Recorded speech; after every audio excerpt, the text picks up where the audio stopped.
It's been 3 years in the making, but I'm finally here with the promised anime time for Inuyashiki, The Last Hero.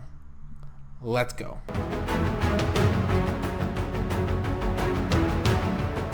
I hope you'll forgive me for having the video like this, you know, with the mic in my hand, which is not what I normally do, and also glancing to the side every once in a while, but I haven't done a video like this in a long time, and I have like a script, okay? It's not the biggest script in the world, okay? I'm not some fancy, like, amazing script writer, okay? I've never claimed to be one, but it took a lot of work and a lot of time for me, and like I said, it's been 3 years since I even mentioned that I was going to make this review, so, okay, I want to make this note right now. I made that first part that you saw in the intro yesterday, and my camera just stopped working, right? It's not that it stopped working, it just stopped recording. So I spent like almost half an hour talking in front of this camera to you guys, and I have to do it all over again. So I hope that you'll indulge me as I again have to glance at my script that's on the right side of my monitor, so I can give you guys something presentable. Okay, so I really hope that, because this video is completely different to what I'm normally used to doing, that you'll forgive me for doing things a little different and actually paying attention to what I wrote on the other screen. Please and thank you. So to kick this off, I haven't made an anime time since 2017, and I have been talking about this review since 2022. Okay, I was supposed to make this review in 2023, and then I kept delaying it and delaying over and over. Now we're in 2025, right? And I'm making this video, and I said I'm gonna do it, so I sat myself down and, well, I'm standing, technically speaking. But I said I was gonna do it, and so that's why you're getting this, even though I was frustrated with the recording yesterday. So I'm hoping that it will be at least somewhat entertaining. I'm splitting this into parts, which is what I used to do back in the day. So I'm gonna give you guys a quick note, and the chapters will be in the bottom. Like, if you see, you can actually skip between chapters if there's a chapter you don't want to see, right? So they are named, right? So we're gonna start with like the story, which is like just a quick synopsis of what the show is about. Then we're gonna talk about like the visual sound design, which is like the way the show looks and sounds. Then we're gonna do like a character section, and then after that is like a spoilers of like the ending, where I'm gonna talk about exactly what happens in the finale of the show for those that don't want to watch the show but are interested in hearing my thoughts on them. And then like just general talks afterwards. So to get us started, let's do the story section.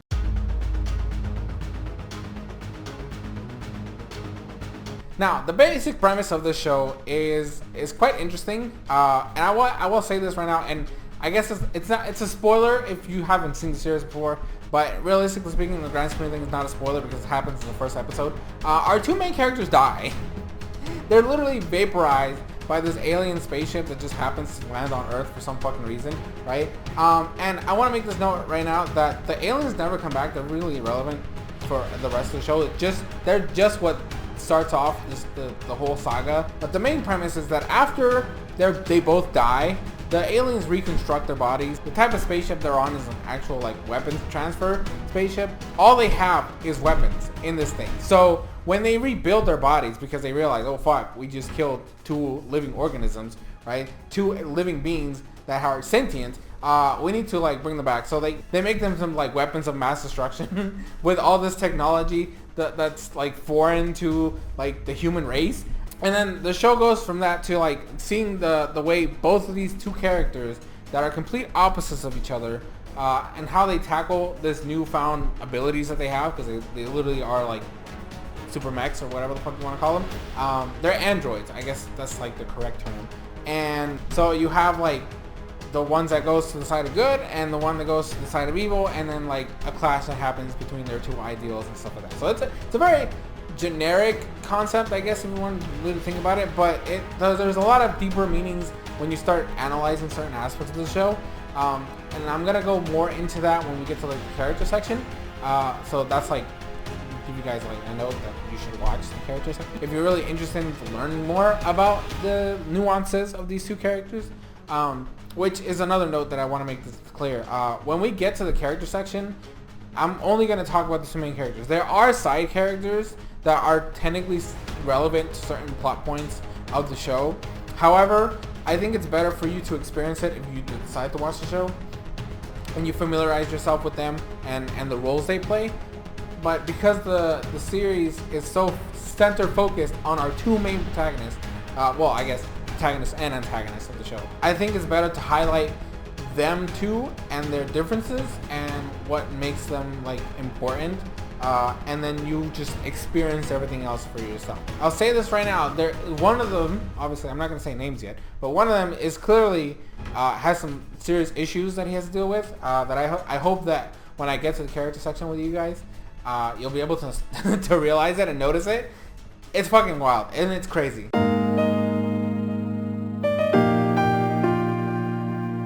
Alright, so let's talk about the visual and sound design of the show. I want to make something very clear for those of you guys who decide to actually go out and search and watch the series.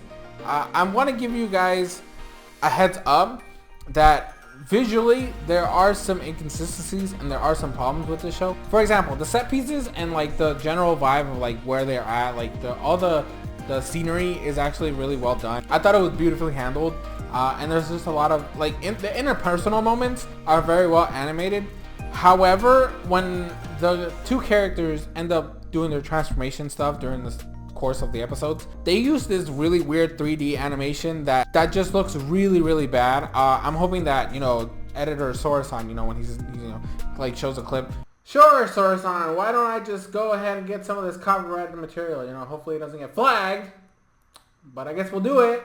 Over here of some of the scenes, to give you guys an illustration of some of the stuff that happens, you know, it's really bad. Okay, I want to make this clear. It is very bad. Like it's atrocious. Okay, I have to make this clear because I know that a lot of people, when they watch animes, they like to see all this like grand spectacle, and everything looks beautiful and it's all like really well animated. It's all fucking like crisp and over the top, right? But I want to set the expectations right now that it's gonna be bad. I think it's good if you look past this issue, because there is like a really good compelling story underneath, but it is something that I know that people will find jarring.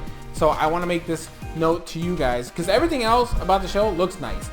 Music wise, I will say I wrote in my notes that there really wasn't anything like outstanding. Look, usually OST tracks for the most part they're able to set the tone for certain scenes, and while I can kind of remember some of them, like I said in my notes, nothing was really out there, nothing really popped, right? Especially during the action sequences. I don't remember a single soundtrack that actually like resonated with me, you know, and I know that's another aspect that a lot of people who watch anime are really interested in.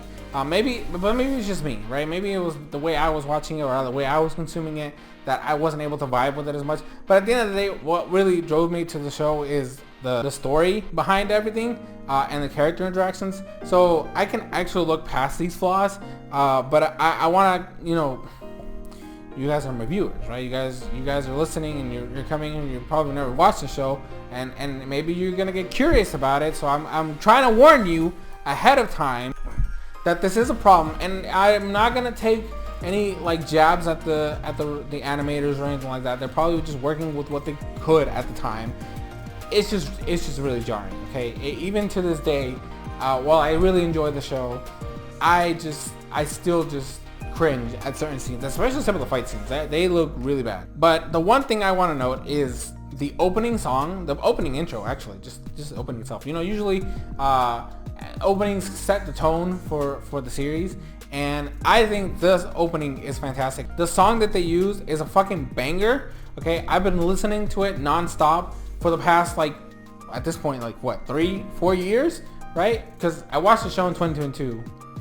No, we're in 2025. 3 years. Okay. The point is, I've been. It's on repeat. I'm always listening to it practically every day, and it's an amazing song. And what happens in the actual opening is indicative, and it does give you a hint of some of the art style with the 3D animation. So it sets you up right right off the get-go. It really helps set the tone of exactly what you're about to dive into. So I gotta give them props for that at least.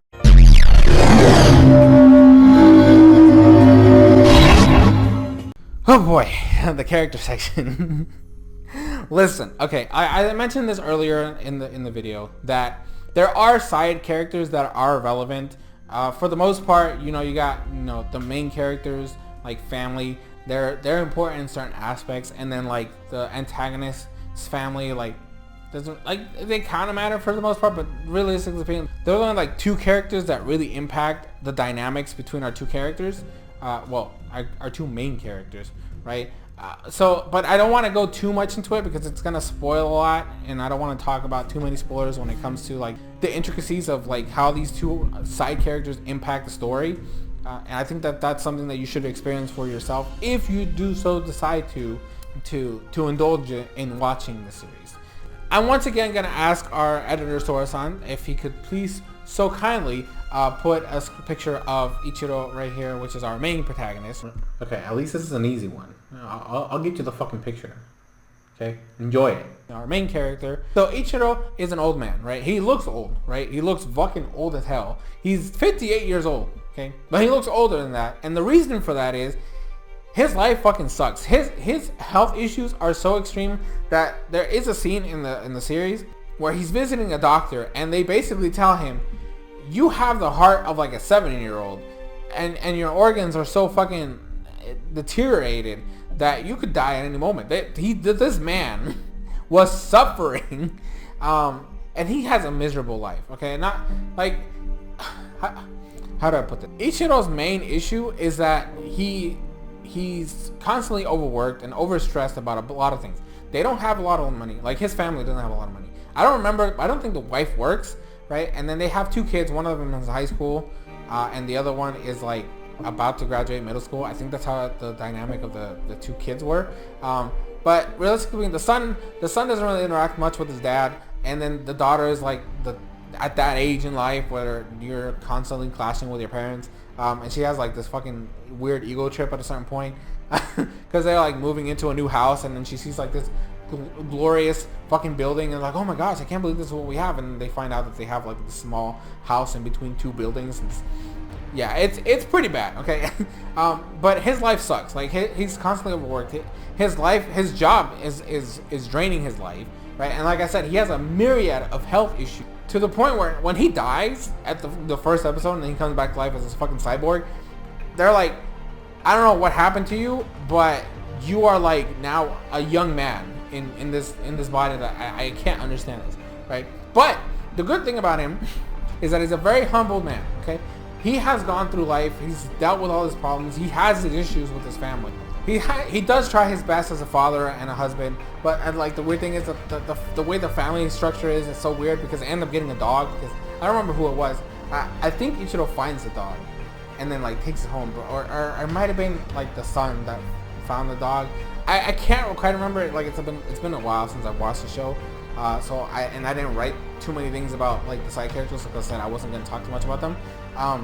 But he has his dog, and he ends up living in like an attic room with the dog away from the rest of the family, which actually helps him out because he can keep a secret about the fact that he's a fucking cyborg from his family. But the thing is, he's trying to figure out a lot about himself, right? Because now he has the stuff that he accidentally finds one day, and like when he's like messing around with his whole body because he feels weird because he fucking died, right? And all of a sudden he's alive and he feels better than ever before, right? All his fucking problems are gone. Like, yeah, it's definitely mysterious.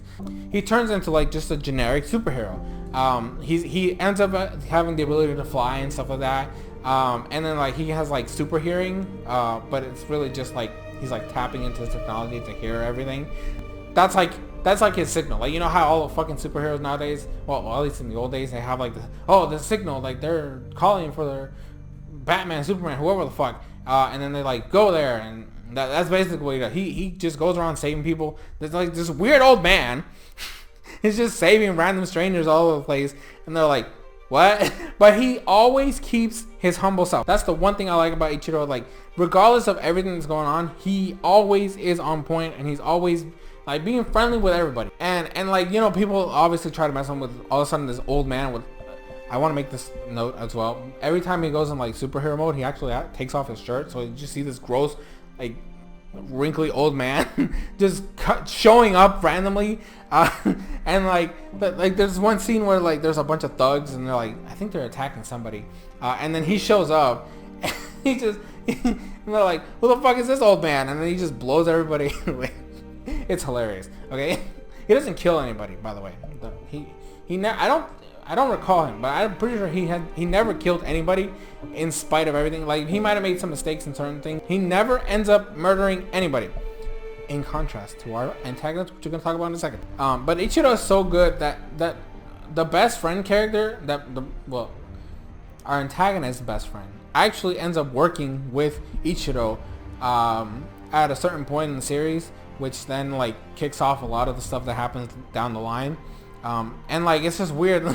he ends up spending more time with this random like high school kid than his own family. It's fucking weird, but you know, it's his way to try to like save everybody, right? So he's got this like, it's not so much a hero complex, it's just like he's the only one that can do it type of thing. Now, the reason why Ichiro has to have this fucking hero complex shit, which isn't really a complex because he actually has to deal with it, is our antagonist character, Hiro. Now, I mentioned this earlier in the story section. I think that's what it was. I have it in here. I don't want to scroll up to look at it. But Hiro has some fucking problems. Okay, now listen. You would probably think, editor Soresan, can you put a picture of Hiro here, please? You're really getting too demanding, man. Yeah, sure. Here's a picture of Hiro for the viewers. But Hiro here, he looks like a nice young lad. You know, he's very handsome. You know, I'm pretty sure he's like a third year in high school, which is like over there like the last year of high school. At least in Japan, I think that's how it works. Is that when you're third year, you're actually like a senior. And I don't quite remember if Hiro goes to the same school as Ichiro's daughter, or if they're like just schools that are nearby, because they're both in high school, but they don't know each other. That's the reason why I say this. They don't know each other, but it's important context because you get to see like the weirdness of what ends up happening here. Because Hiro is a pretty boy. He's literally the popular kid. He's the one that everybody is jealous of. All the girls are falling for him all the time, right? He has girls confessing him all the fucking every other Tuesday or whatever. And then like the guys are just like, oh man, he's so fucking cool and shit. You know, I always want to be like him, you know. But he only has one true best friend. He only has one true friend, right? The thing about Hiro is he hates everybody, but he puts on this fake mask of like, oh, I'm just like, you know, I'm just your neighborhood friend, you know, everybody's cool, you know, everybody's chill. But deep inside, he fucking hates everybody. Like, he has this really dark mentality with him.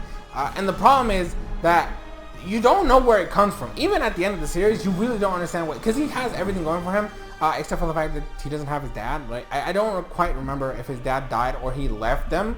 I think he left them though. That might be where his bitter side of it things. But he loves his mom, right? So he doesn't have like this weird, like his mom treats him right, and she's always taking care of him, and it's always them two, right? So I'm like, I there's always like a small disconnect of what, like, why the fuck that he has this attitude with him, and why the fuck he feels like he's so mental and shit. But maybe it's just the aspect that, you know, he's too popular, he's too cool, he's too much of a pretty boy, right? You know, everybody fucking likes him, so he can't really feel like he's making true connections on it. He only really has one true friend, and that's why I said that the best friend character is really important, but I really don't want to talk too much about it because he's a big catalyst to a lot of the stuff that happens in like the second half of the series. The fact that he only has one person he trusts, and then stuff happens to where now he's friends with Ichiro, which causes a bunch of turmoil to happen. It really triggers his betrayal, right?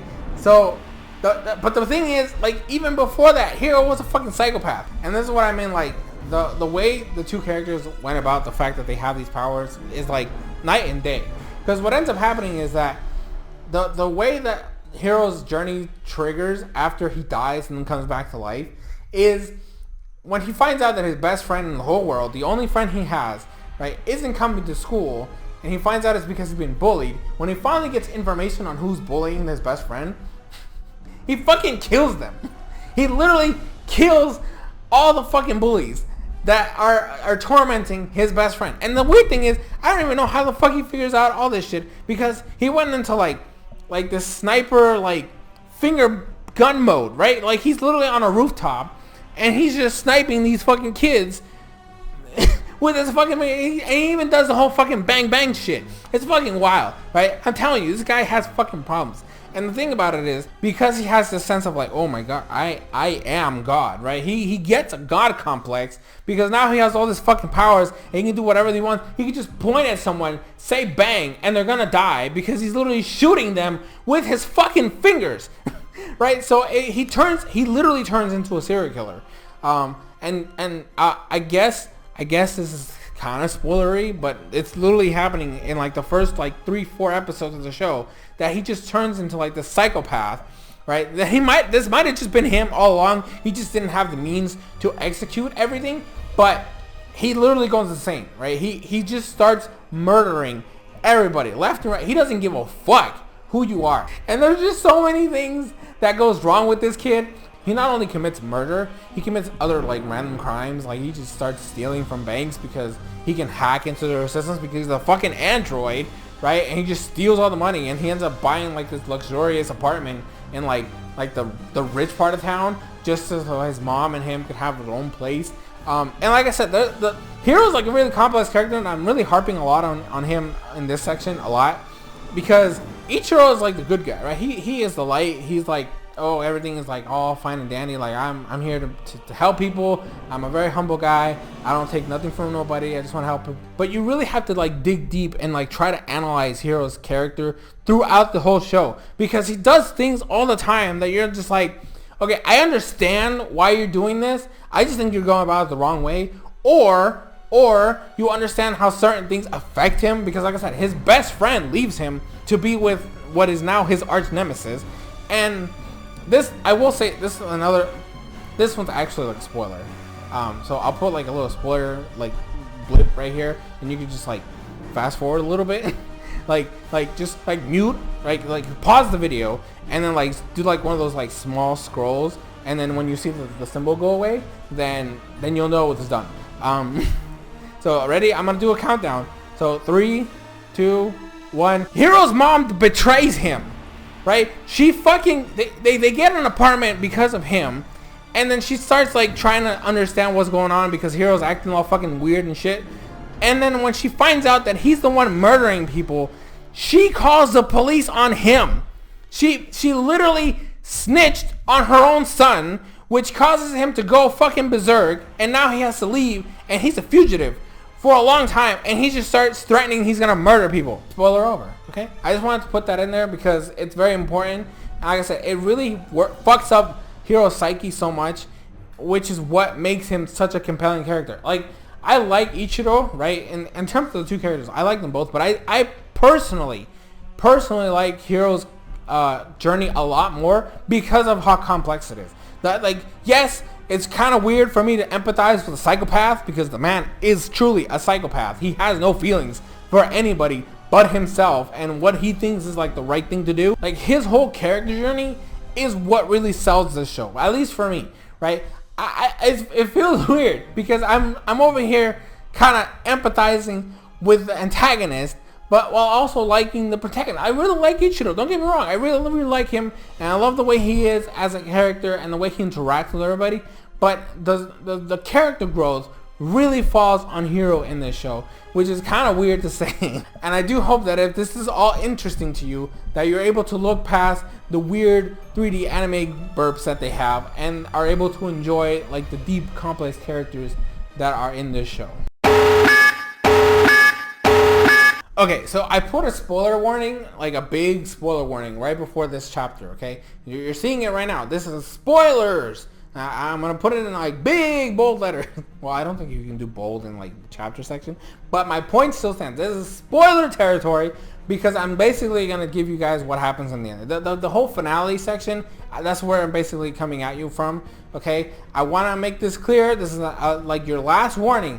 If you do not want to get spoiled on the ending of this show, I really hope that you can skip this section, you know, just skip to the next chapter in this video and then come back to it after you watch the show if you guys are inclined to. If not, then you can just come back and go from there, you know? Okay, so final warning. Like, I know it's bad for a YouTuber to tell you not to watch certain parts of a video because that kind of like kills your watch time and stuff like that. But I really don't like spoilers, so I don't want people to be ruined because of a spoiler. So that's why I'm telling you, like, this part is bad, okay? If you don't want to know, I already gave you enough warning. So basically what ends up happening near the end of the series is Hiro, like I said, he's fucking psychopath. Like, he at this point is going to destroy the world. He literally wants to kill everybody. Like, right at this point, his best friend has left him. His mom betrayed him. And like, he's like hiding away with his family, and like he has trust issues. He doesn't care about anybody. So he's literally going to destroy the whole world. Right, that's his game plan right now. He just wants everybody to fucking die, and it becomes like a race against time, trying to find where he's at, where he's hiding, because they need to arrest him, because now everybody knows that he's the murderer, right? He's the serial killer that's been killing everybody, and nobody knows why or how. And then Ichiro is like in this fucking training arc with the best friend to try to find out how to stop him, right? Hiro saves this girl, right? And that's where he ends up hiding out. I'm not gonna talk about her because, like I said, she's also important, but he saves her life, and then like she treats him like a normal human being. I think she ends up having a crush on him. I don't recall at this moment in time, but I think she ends up having a crush on him. I don't know if they're the same age. I know she's younger than him, but I don't know by how much, right? I don't think she was a middle school. I don't think she was like a young girl. I think she, like maybe 2 years younger than him or something like that. I don't fucking know. Okay, that's besides the point.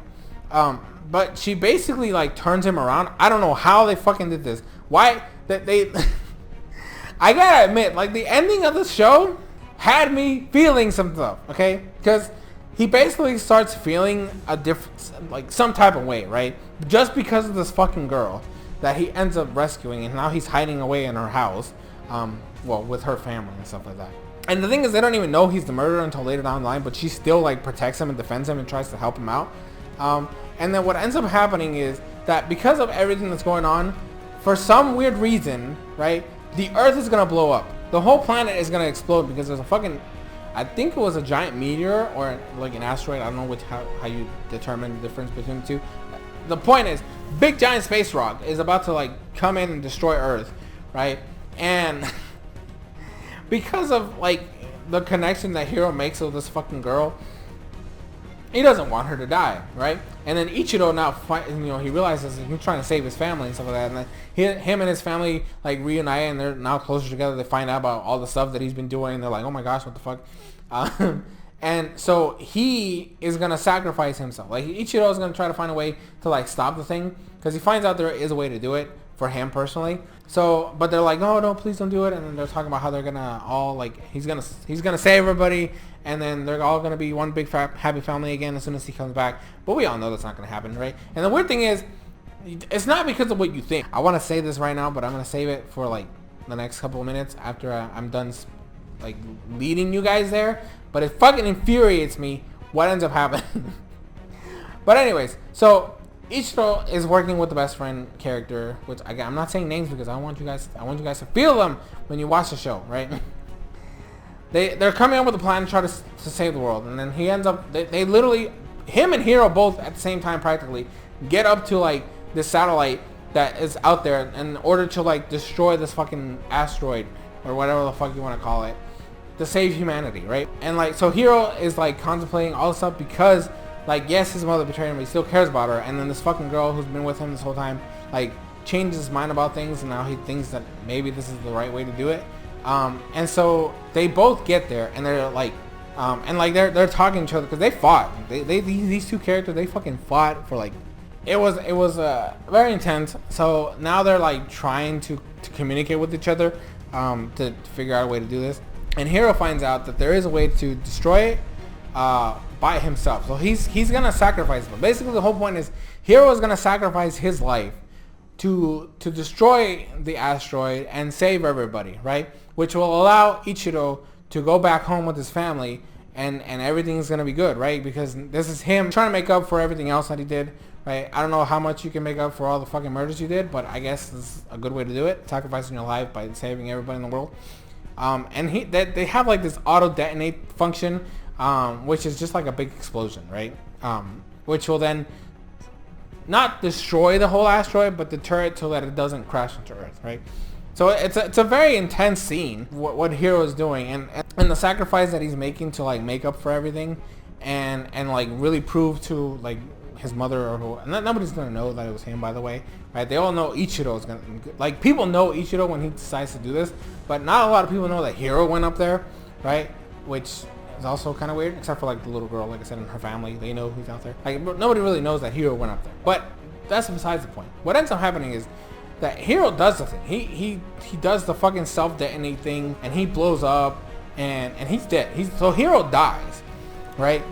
But they do this cop-out thing where apparently it doesn't do shit because, I don't know, they're like, no, we can't let his sacrifice be the only one that matters, right?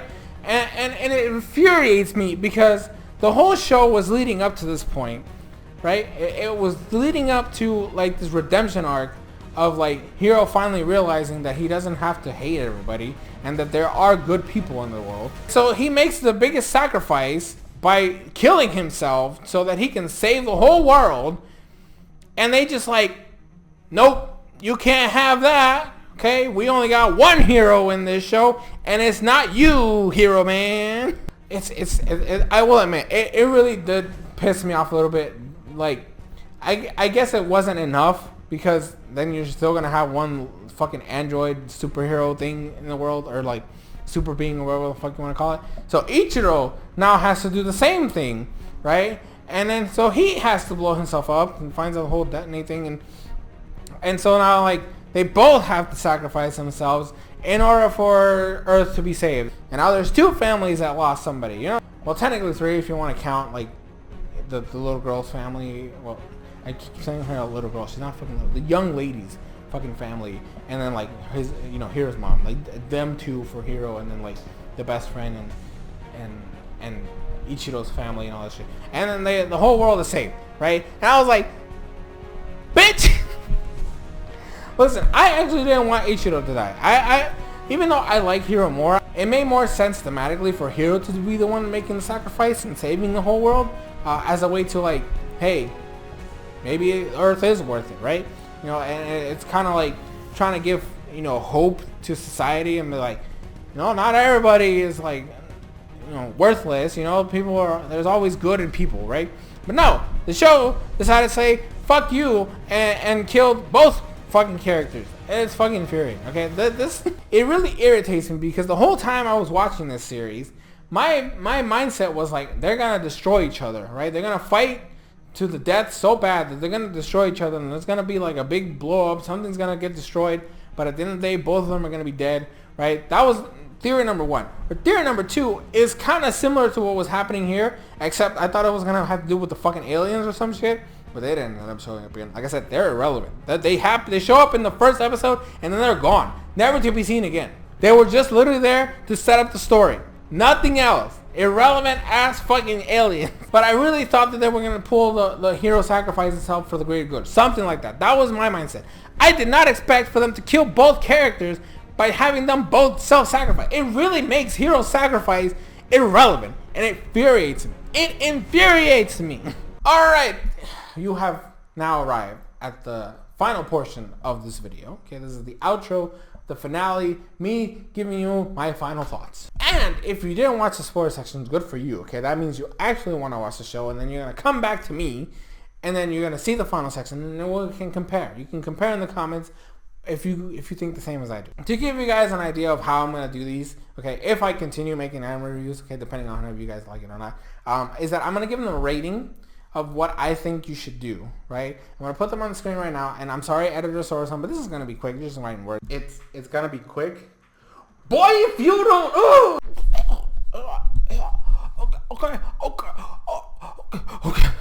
okay. I'm sorry, editor Soresan. Okay, I understand that I'm putting in a lot of work for you, but the viewers need this information.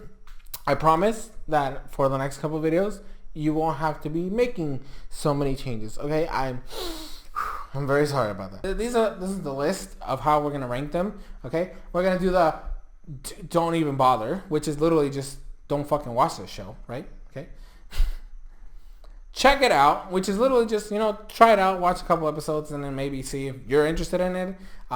For me personally, if I do a check it out, then it's like, wasn't really worth, you know, going forward. Watch it, which is like, okay, I think it's worth to watch at least to the halfway point to give you guys an idea of whether or not it's actually good enough for you. And this is for shows that I feel that if they don't grab your attention by a certain point, like at least 10 to, well, depending on how long the series is, right? But if it's like a 13 episode series, then like if by like episode 7 you're like, you're not feeling it, then you can stop. Or if it's like a longer series, then it's obviously going to be a little bit later than that. So like 24 episodes, and it's like get to like episode 11 maybe, and then decide from there. And if it's like a real long show, then I'm sorry. Like at that point, at that point you should just check it out if you're not feeling it. And then the final is like actually watch the whole, like finish it, which is literally like, I think it's worth to watch the show all the way to the end. So in terms of the rankings for Inuyashiki, The Last Hero, from your boy Sore-san, okay?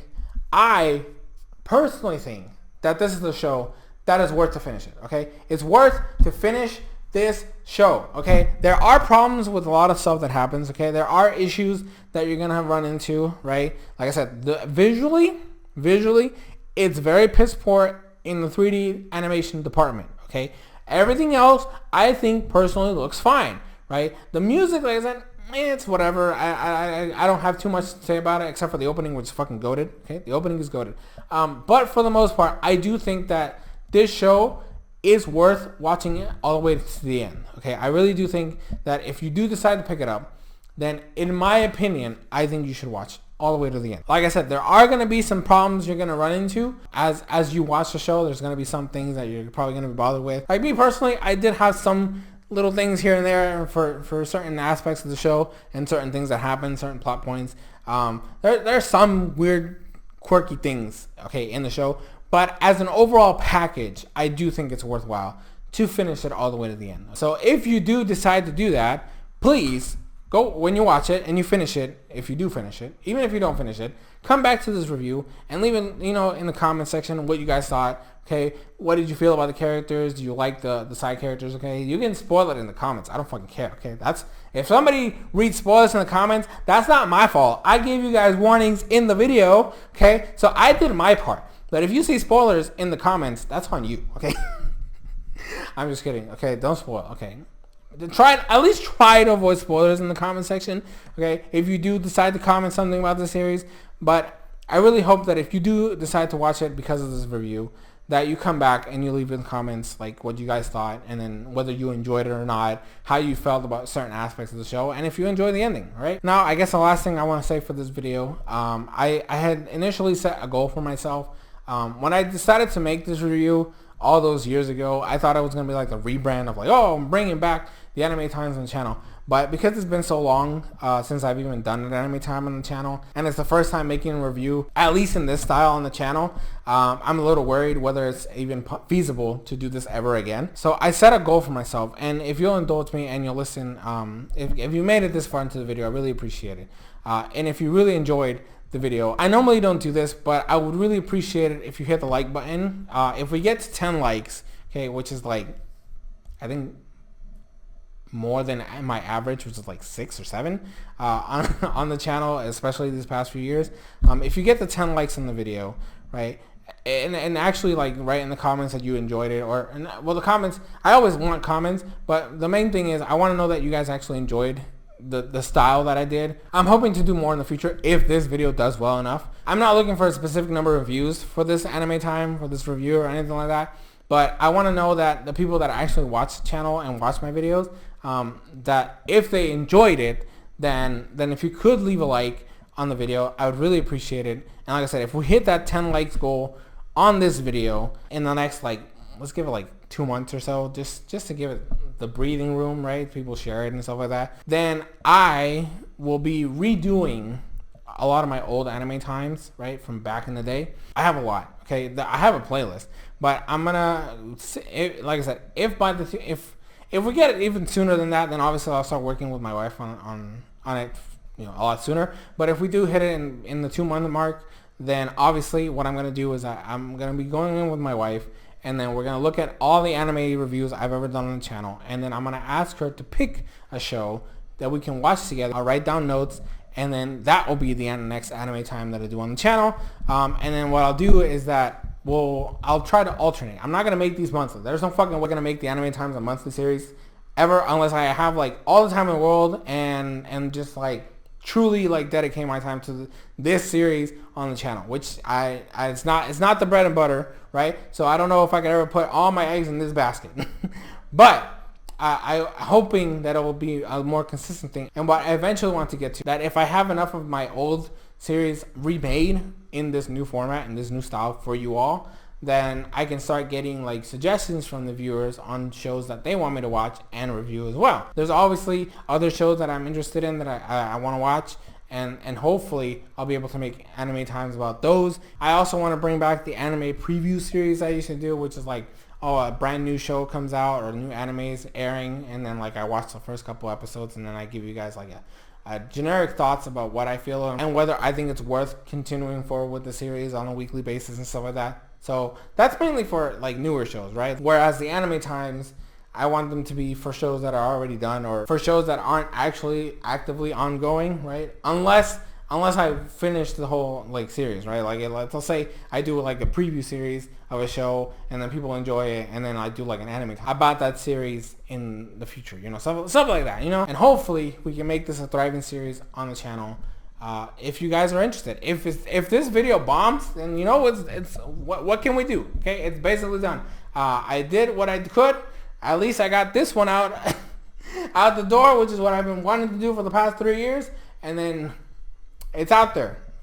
If it blows up, it blows up. If it bombs, it bombs. It is what it is. But anyways, that's gonna be it from me. Like I said, I really hope that if you did enjoy the video and you did make it this far, that you will indulge me with your likes. Okay.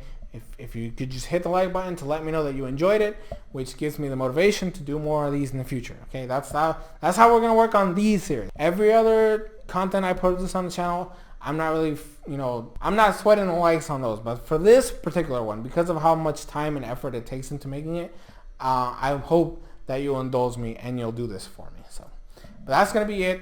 Thank you guys so much for watching. I have been your host, SoresanCrockxen, and I will see you guys in future videos, streams, shorts, and everything else that I could ever come up with. And I really appreciate you taking the time to watch this video all the way through.